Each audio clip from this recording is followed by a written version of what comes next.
Bom dia, boa tarde, boa noite, gente. Independente da hora que você está assistindo isso, seja mais um bem-vindo a mais um toque da jornada de inovação da Semana de Marketing e Vendas para Construção Civil, organizado por nós da AAA, pela Clint Hub, pela Nelway, mais de 20 outras empresas, mais de 50 palestrantes, speakers que estão aqui com a gente. O meu nome é Lucas Lima, eu sou o CEO da AAA Inovação e eu estou sendo o host da nossa jornada.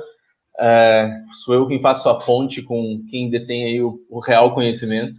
Hoje eu tenho a honra de receber o Caio Bonato, CEO e fundador da TechVerde, que muitos do setor eu tenho certeza que já conhecem.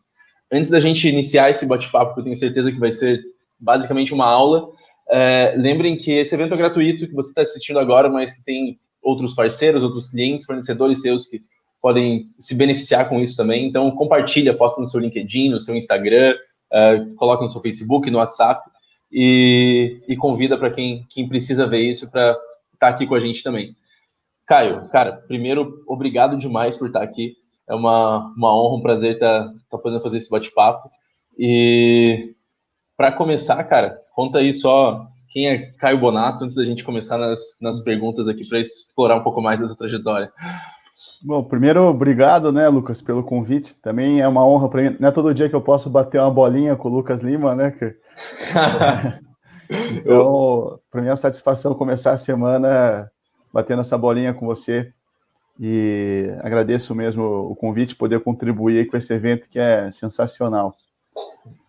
Bom, eu sou o Caio Bonato, sou um dos fundadores da TechVerde. Ainda estou como CEO da empresa depois do seu 10º ano. Me formei em Engenharia Civil pela Federal do Paraná e desde o 3º ano do curso, a TechVerde é boa parte da minha vida. Eu nunca tive um emprego como engenheiro em qualquer outro lugar, senão na minha própria empresa. Eu fui criado no litoral do Paraná, até meus 11 anos de idade eu morei em Matinhos. Você comentou antes que você passava a temporada por lá. Sim. Morei em Matinhos, de lá eu morei 2 anos na França, da França vim para Curitiba, até entrar em engenharia civil, tranquei 1 ano em engenharia para morar na Nova Zelândia, e na volta, praticamente no regresso ao Brasil, foi quando a gente começou a empreender a TechVerde. De lá para cá, minha jornada foi... minha vida pessoal e profissional foram praticamente uma só, né? Enquanto empreendedor, sim, claro, você não consegue fazer distinção do CPF e da PJ, né? Você acaba virando a empresa, e a empresa vira você, é uma confusão lascada aí, mas é isso que é legal. Bom, sou empreendedor em Endeavor também, acho que desde 2014 ou 2015, com muito orgulho. Que massa, cara, que massa mesmo. Eu lembro que quando eu tava... Bom, eu comecei a empreender também com uns 21, 22, e eu lembro que quando eu comecei a empreender, vocês já eram case. Eu lembro do teu day one. E cresci aqui em Curitiba também, né? Então a gente tem esse cenário de empreendedorismo, de startup. Eu lembro que lá atrás vocês já eram um case tanto de empreendedorismo quanto de inovação, que vocês estavam transformando o mercado, né? Cara, eu acho que vale a pena, e para mim é muito legal se a gente conseguir entrar um pouquinho nisso, tipo, da onde veio essa ideia e quando que o bichinho do empreendedorismo te mordeu, assim, que você começou a olhar e falou, cara, eu não consigo nem fugir mais disso aqui, eu vou ter que colocar a mão na massa e fazer isso aqui acontecer. A gente sabe que é um processo longo, e como foi para você esse clique e essa percepção da inovação, que o mercado precisava mudar e que tinha uma oportunidade gigante que talvez não, né? Ninguém estava olhando aqui no Brasil, ou se estava olhando, não estava fazendo nada propriamente dito. Bom, eu cresci num canteiro de obras, né? Eu sempre conto essa história e eu repito ela de forma consistente porque é verdade. Eu brinco que o meu primeiro brinquedo foi um baldinho e um martelo.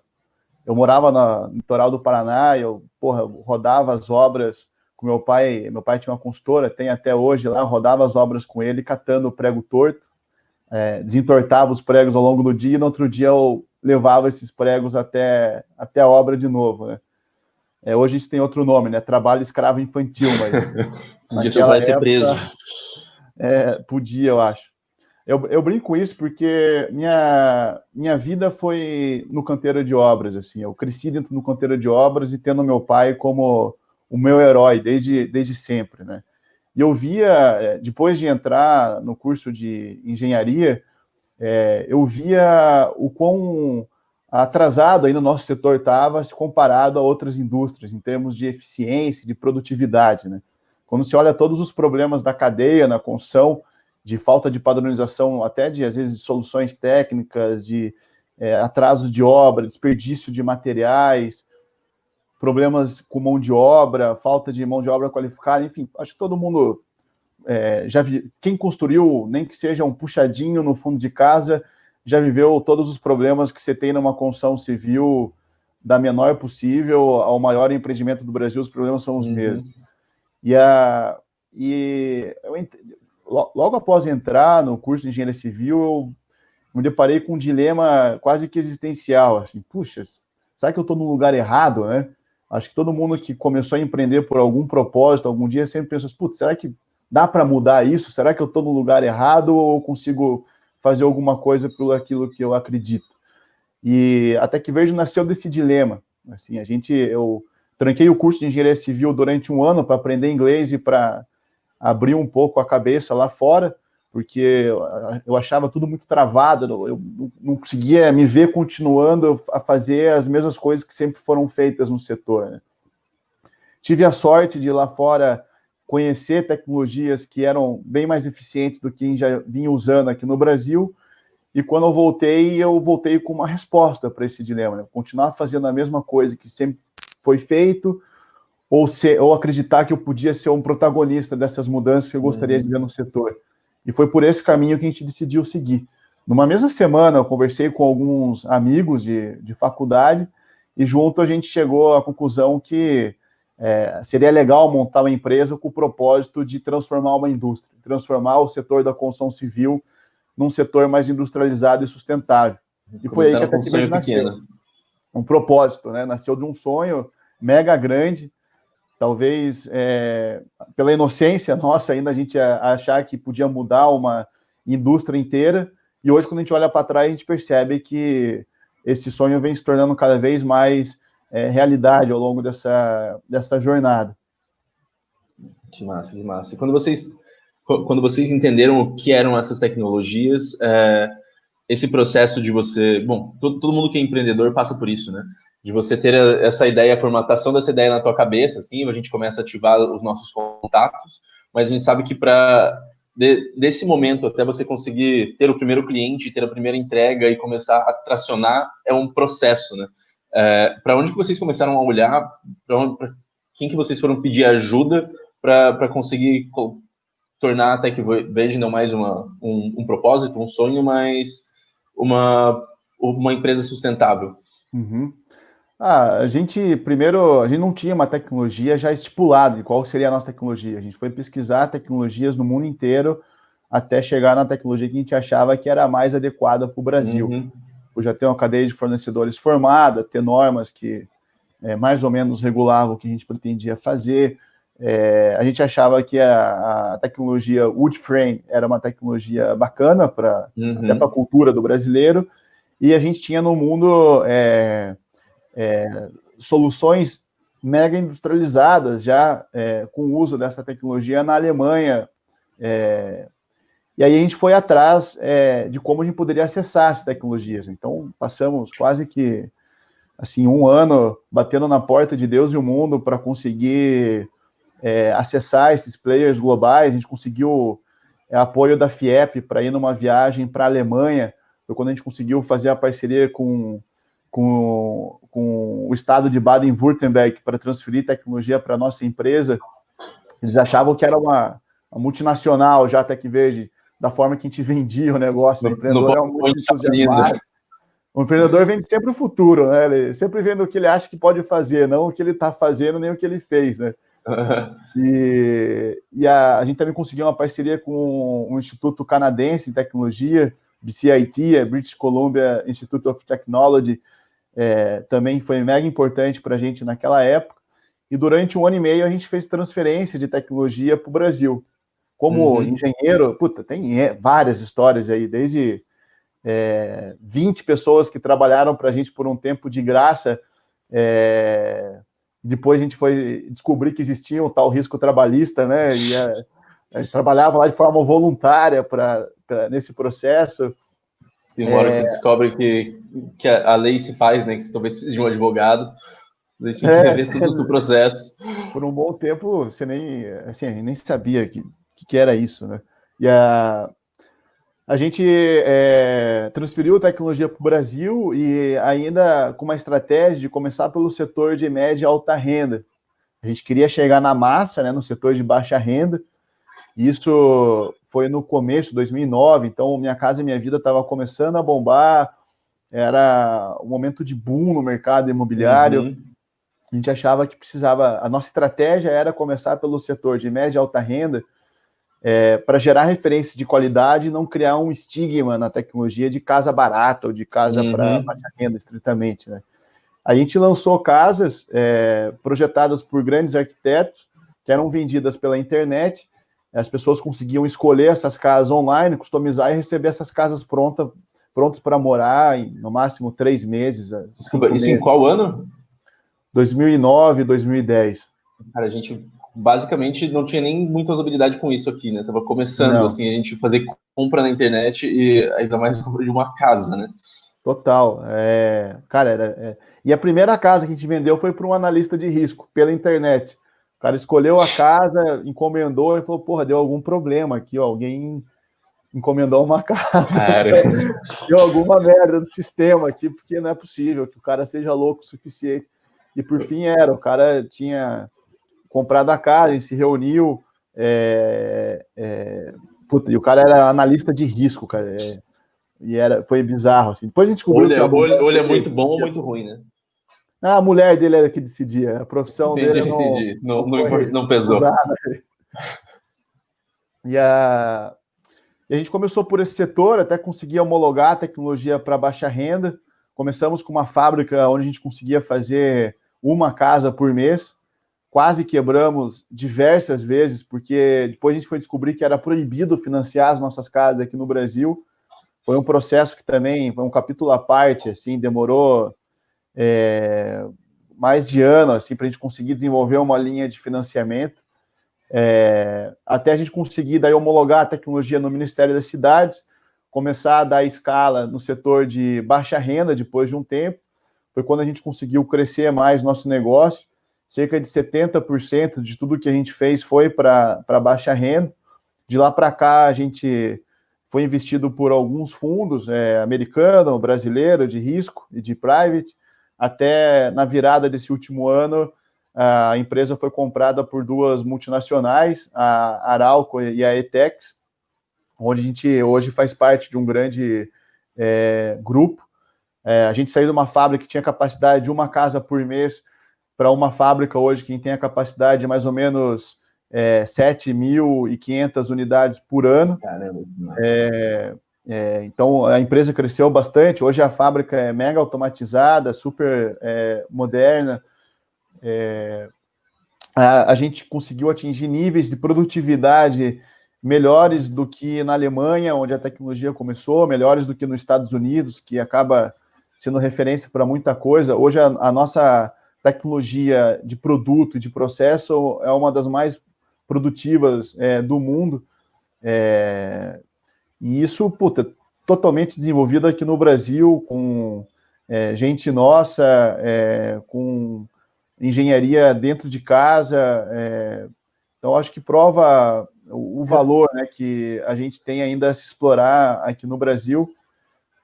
Hoje, tendo como clientes MRV, HM, Tectus, grandes players nacionais ou regionais, e com outros grandes players também se movimentando para implantar esse tipo de tecnologia dentro das suas empresas, que leva a gente a poder dizer que a gente está conseguindo transformar essa indústria.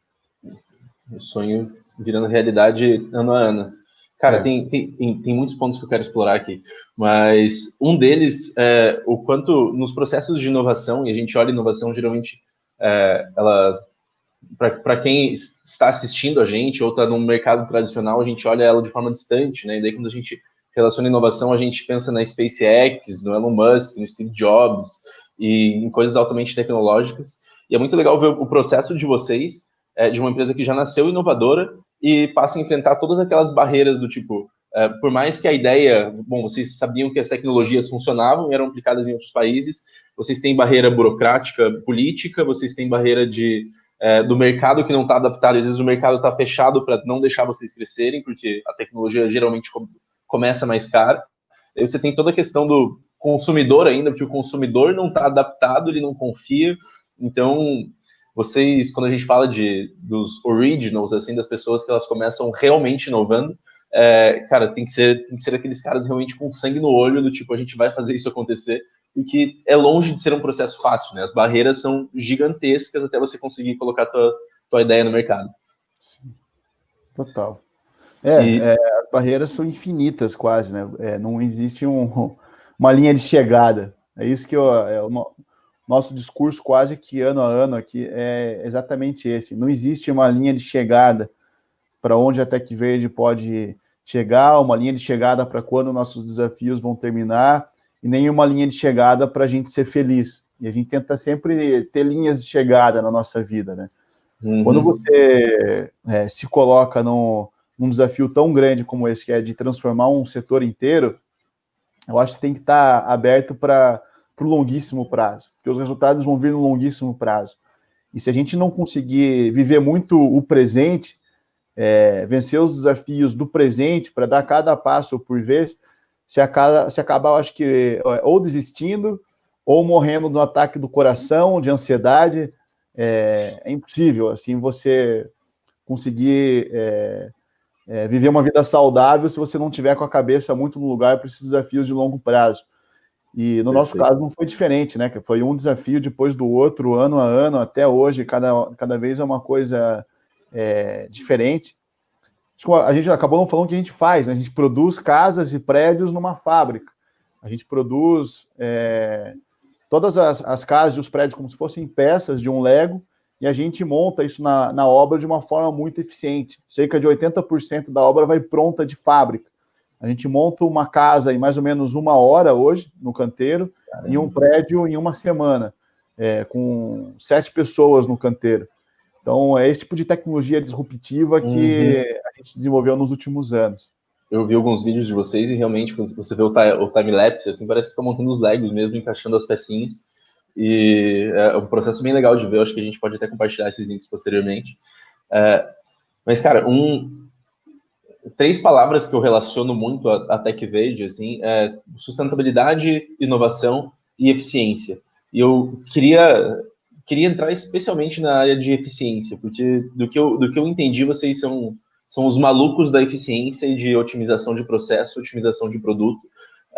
E isso é uma grande área da inovação. Quando a gente fala de inovação, a gente digitaliza muita coisa, porque o processo fica mais eficiente, fica mais rápido, logo é mais econômico, gera mais valor para as pessoas. E eu quero saber da onde veio isso, assim, de vocês estarem constantemente otimizando esses processos, tanto reduzindo pessoas, reduzindo tempo, otimizando o faturamento. Como que é isso aí dentro da cultura de vocês? Uhum. Não tem outro jeito de você conseguir ser competitivo nesse mercado que não seja através da eficiência, né? Se você comparar a indústria automobilística da indústria da construção, por exemplo, a indústria da construção teve a sua produtividade decrescida em mais ou menos 0,5% ao ano nos últimos 15 anos. O que isso significa na prática, né? Significa que há 15 anos atrás, ou não precisa nem ir muito longe, há 10 anos atrás, um carro popular e um apartamento popular custavam a mesma coisa. Uhum. Hoje, a indústria automobilística, a gente está falando no mesmo país, né? As montadoras no mesmo país, a mesma moeda, a mesma inflação. Hoje, um apartamento popular custa pelo menos 3 vezes, custa mais ou menos 3 vezes o que custa um carro popular. Uhum. Por que isso? Por conta da produtividade, né? As indústrias automobilísticas melhoram a sua produtividade em mais ou menos 4% ao ano, constantemente, assim, e a indústria da construção teve a sua produtividade decrescida. Esse é o efeito, né? um imóvel cada vez mais caro. Qual que é a consequência disso para a sociedade? A consequência é que, lá na ponta, o cliente final, para ele conseguir comprar uma casa, ou ele precisa acessar subsídios que são insustentáveis via governo, foi o que aconteceu na Minha Casa Minha Vida, ou ele acaba praticando autoconstrução, ou acessando um imóvel com muito menos qualidade para conseguir adequar ao bolso dessa família. E onde que a gente acha que a produtividade se encaixa nessa história, né? A gente acha que a produtividade, o aumento da produtividade, é o grande substituto para todos esses subsídios, ou é a grande solução para toda essa ineficiência. A gente acha que através da produtividade, as consultoras, as incorporadoras conseguem hoje, na verdade, produzir empreendimentos mais baratos para o consumidor final, mas ainda assim com uma qualidade superior. O que parece um paradoxo, na verdade, é uma verdade. Quando você coloca a produtividade, a sustentabilidade em prol de um produto com qualidade, é isso que acontece. Você acaba tendo o melhor dos dois mundos. E o mato ainda é tão alto na indústria da construção civil que você não precisa de muito para ser mais produtivo do que o mercado hoje né? Do que a grande maioria do mercado. Óbvio que tem exceções, mas a grande maioria do mercado, o grande volume de obras no Brasil ainda são feitos por pequenas empresas locais, às vezes por pequenos empreiteiros, às vezes até informais, e aí a tecnologia é quase que inexistente. Se você comparar com a Idade Média, talvez na Idade Média eles ainda tivessem processos mais bem definidos de como fazer um castelo do que a gente faz hoje uma casa. Parecido com a lei de Moore, que fala dos chips de computador, né? Então ele fala que a cada 18 meses a nossa tecnologia digital ela dobra de velocidade e o preço cai pela metade e o tamanho cai pela metade. Ou seja, a gente fica mais produtivo e mais barato. Então, mas para isso você precisa investir em tecnologia, né? E acho que esse é um ponto que vocês fazem com frequência.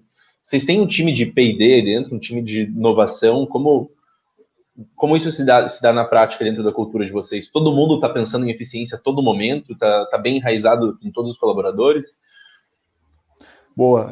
Eu acho que duas coisas. Uma, a gente tem isso enraizado na nossa cultura, sim. A empresa nasceu desse jeito, a gente manteve esse DNA de que a gente é uma empresa de tecnologia para construção e a gente traz pessoas que estejam muito engajadas com essa causa e comprometidas em melhorar os nossos processos, nossos produtos de forma constante.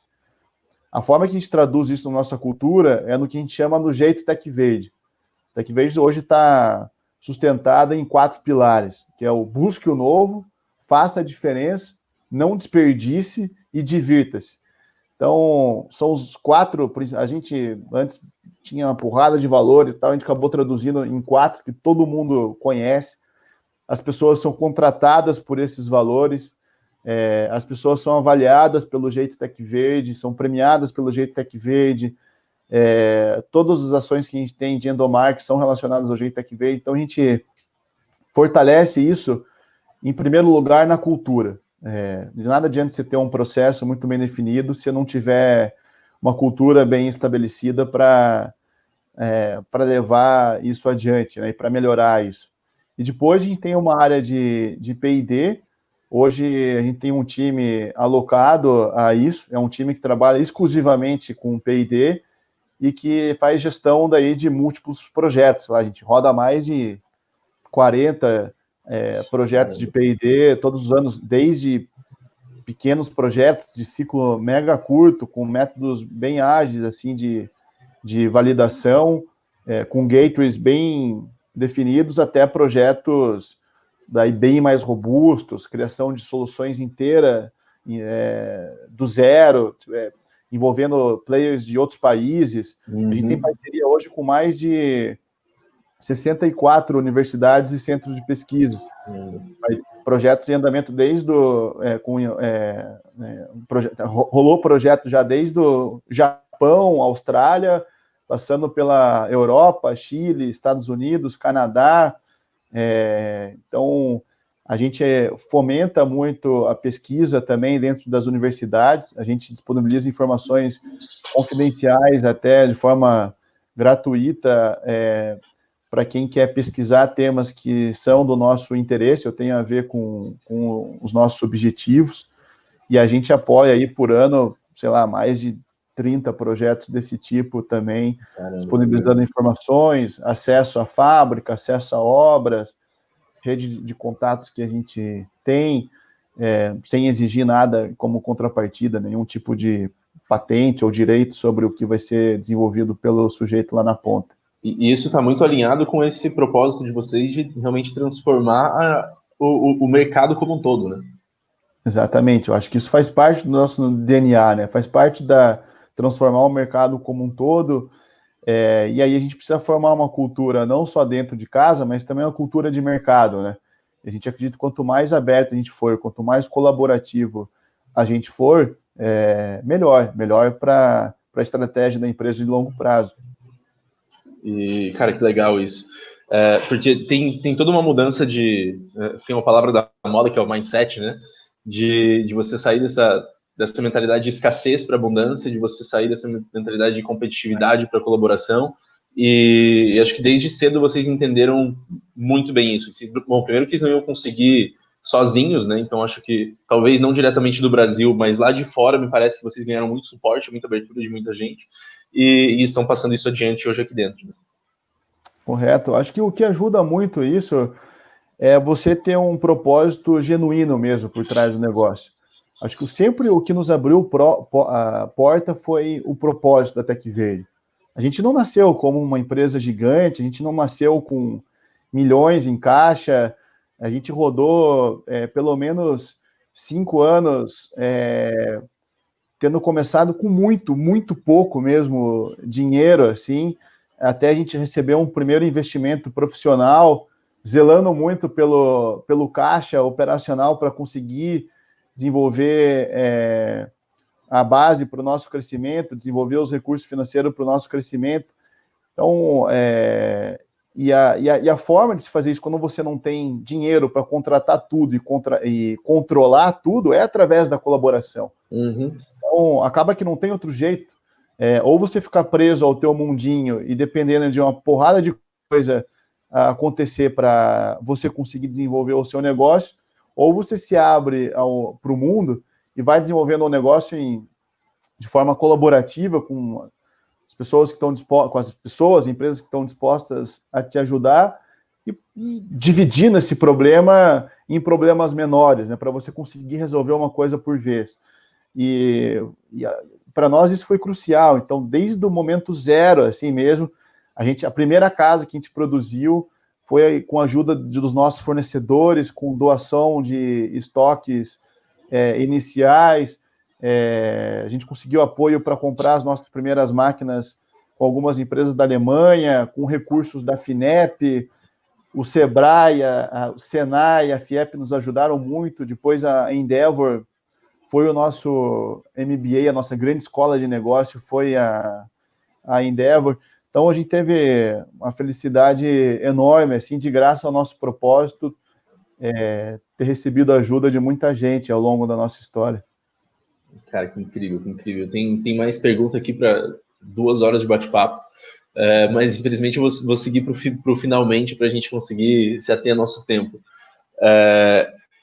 Bom, lá em 2009 vocês começaram, né? Mas acho que desde 2007 você está se mexendo com essas perguntas, esse propósito. E naquela época você tinha algumas inovações para olhar, você tinha um mercado para olhar. E a gente sabe que hoje, a gente está em 2020, a gente está no meio de uma pandemia e um acontecimento sem precedentes na nossa história, e que a gente ainda tem muito desafio, que a gente ainda tem muita oportunidade. Eu sei que vocês têm uma cultura de inovação e nunca deixaram de olhar para isso, para essa transformação, para a inovação, mas quem está assistindo a gente hoje e quer começar a mudar, para onde essa pessoa deve olhar, onde ela deve se inspirar, que tipo de ações ela deve passar a fazer para começar a transformar não só a realidade dela, mas o mercado como um todo, pensando em inovação, eficiência, sustentabilidade. Uhum. Eu começaria tentando resolver um problema real da forma mais simples possível, assim. Se a gente não for capaz hoje de resolver um problema real de forma simples, aí eu acho que tudo é muito mais difícil, né? Você usou como exemplo no início o Steve Jobs, né? Ele foi um desses malucos que conseguiu criar desejo, né? Eu acho que para 99,999% dos mortais, isso é um desafio ainda maior. Por isso que eu acredito muito em eleger problemas reais que a nossa sociedade está enfrentando e atacar esses problemas de uma forma muito simples, muito eficiente. A gente tem a tendência de achar que a inovação vem com o novo foguete espacial, né? Igual a Tesla. A inovação às vezes vem de um modelo de negócio, às vezes de um olhar externo para um problema que já foi atacado de forma viciada tantas e tantas vezes, às vezes uma forma diferente de prestar um serviço, uma forma diferente de você atender um cliente, sei lá, se pensar na Body Shop, um case já até old school, assim, de inovação, mas, pô, o que é vender sabonete, shampoo e... Os caras simplesmente inovaram pra cacete, assim, mudando forma de atender, layout da loja, forma de gerir os seus fornecedores, a própria Natura, né, competir, hoje é uma das empresas mais bem avaliadas do Brasil, acho que, se não me engano, é o maior NPS do Brasil, é da Natura, um case internacional, assim, de como que os caras conseguiram inserir sustentabilidade, uma causa social, num negócio lucrativo, um negócio grande, de uma forma muito simples, começando pequeno, né? A Natura não começou de uma multinacional dona de quase que um bom pedaço da Amazônia, ela começou de um laboratório de manipulação, acreditando que a partir daquilo eles conseguiriam transformar a vida de muita gente. Eu acho que qualquer novo negócio que eu fosse começar hoje é sempre assim, pegando um problema real, que a resolução dele fosse algo importante para a sociedade e tentando começar da forma mais simples possível. Caio, que incrível, cara. Obrigado demais por essa meia hora de bate-papo, pelo que a gente não tem mais tempo.